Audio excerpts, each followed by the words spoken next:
Hi everybody, welcome back to SmittyU. In this session we're going to talk about and demonstrate some basic chord pads that anyone can play and use. And I mean anyone. This will work whether you're advanced keyboard player, beginning, you're a guitar player and you want to play some pads on a keyboard. This session's for you. The cool thing about these chord pads is that you don't have to be an accomplished keyboardist to use them. This is a real useful technique that you can use in all of your worship settings. A very common sound in worship is a pad sound played on a synthesizer or organ. This sound is usually pretty mellow or neutral in its sound character, and it's a sound that blends in really nice into the sound of the band or vocals. It typically doesn't have a lot of higher frequencies, which helps it blend in, and it provides a lot of warm character to the overall sound of the worship team. The concept that we use for playing these basic chord pads is that we play only the root and the fifth of the chord. We intentionally don't play the third step of the chord, since the third step in a typical triad, like in our previous session, remember we did major and minor triads using 1, 3, and 5. The first step, third step, fifth step. The concept that we use for playing basic chord pads is that we play only the root and the fifth of the chord. We intentionally don't play the third step of the chord, since the third step in a typical triad is a huge factor in the definition of the type of chord. We'll talk about that more later in other modules, but simply the third step is the interval that determines if the chord is major, minor, a suspended chord, which we haven't talked about yet, but we will. So we intentionally leave that third out. That way we can kind of flow and have less movement and still provide a really great bed or pad for the band, for the worship team. Now you notice I mentioned root note. I don't think I've used that term yet. And the root note is the note that has the same name as the chord used in the song. And the fifth is the fifth note above the root note. The root is the first note in the scale. So that first note in the scale has several names. It can be just the first step. It can be the root, which we'll use a lot from going forward in subsequent sessions. So the root is the first note in the scale, and then you go up to the fifth step in that scale to find the fifth.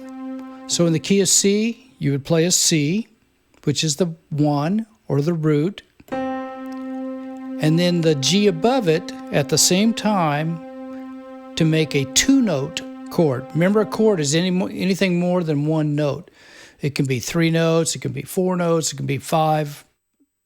When you get into jazz, you can get 6, 7, 8 notes in one chord. So for right now, we're doing a basic chord pad, and it's just a root, which is 1, and then go up to the 5. 1, 2, 3, 4, 5, and you play those two together, a C and a G. So once again, on the synth or piano or an organ, play these 2 notes together at the same time, and you'll have a chord that only uses the root and the fifth to get a 2-note chord. You can use this for almost any chord that you see on a band chart or arrangement. We haven't talked yet about the different types of chords, but the root and fifth chord would work for any chord that you might see on a rhythm chart or lead sheet, such as majors, minor, sevenths, suspended chords, 9th chords, even 11th chords. Some of these that we haven't talked about yet. A C seventh, a dominant seventh, a minor seventh, and we'll get into all these. Okay, so now take a look at this picture. So here's the 7 basic chords that we could use built on the root and fifth. So for example, here's number 1, a C chord. You play C and G. So that would work for any type of C chord. Once again, it could work for a C, C minor, C suspended, C seventh. Basically, that root and 5 will work as a nice pad behind almost any chord that has a C as part of the name. Okay, now here we go. Let's go up to the second step, and you could get a D basic chord by playing the root. So D now becomes our root, and we go up. Remember, we're using the major scale again. On the piano, it's all the white keys. So you go 1, 2, 3, 4, 5. So you play that D and A, and there's your basic D that works for just about anything that has a D in the chord. And then you can just walk right on up. E, 1, 2, 3, 4, 5.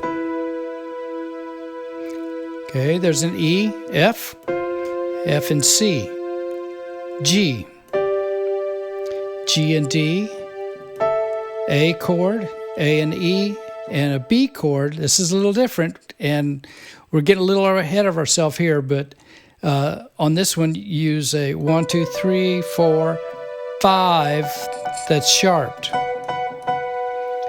Okay, so we'll explain that later when we get into different keys and things. Let's try them down lower to get a kind of an idea of how these sound in a lower register and kind of warm. There's your C and your D, E, F. Okay, now watch this. Let's add now, like for the C,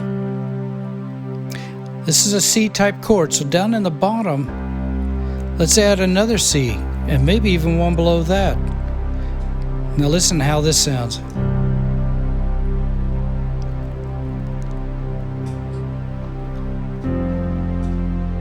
There's an F, 2, 3, 4, G, 2, 3, 4, 5, 6, and back to the C.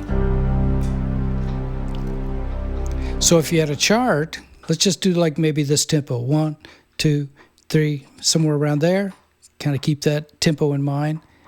And I'm just going to play some chords that you might encounter in almost any song. So here we go. 2, 3, 4. 2, 3, 4. 2, 3, 4.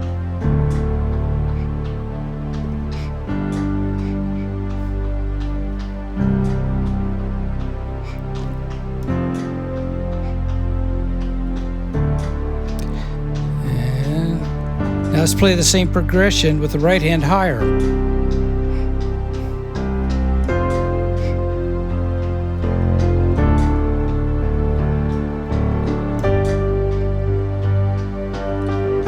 Maybe the song's building, so you can play it louder.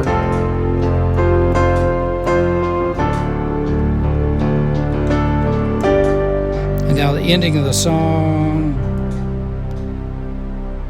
and that just fades out.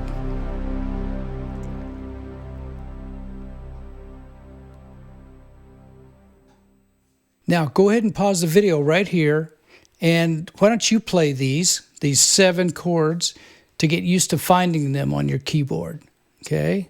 So, pause it right here.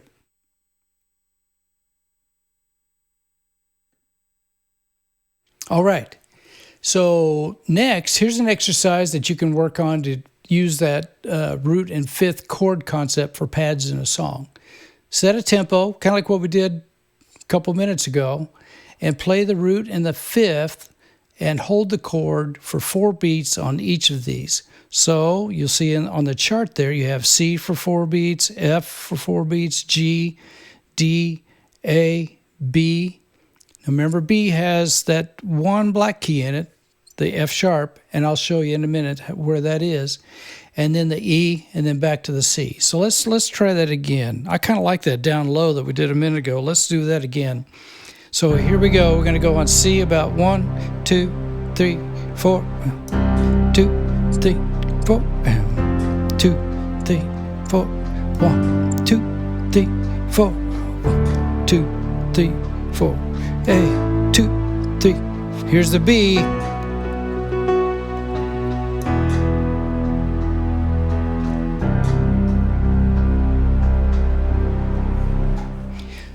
So, not a great song there, but you get the idea. It's just to get you used to finding those keys, those roots and fifths, and getting some practice on that.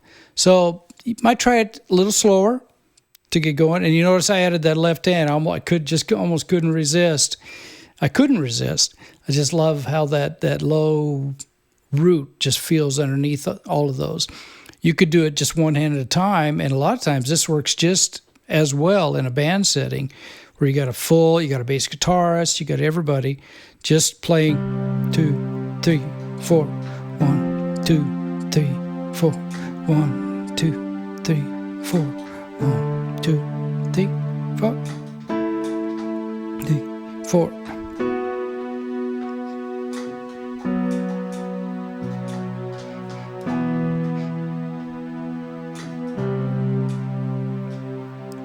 All right. So have some fun with that. I hope that works for you sometime to where you can add some really nice pads as a texture underneath your worship team. Okay, that's all for this session. We'll see you in the next one. Thanks for watching, and if you have any questions, please email me at smittypricemusic@gmail.com. See you later.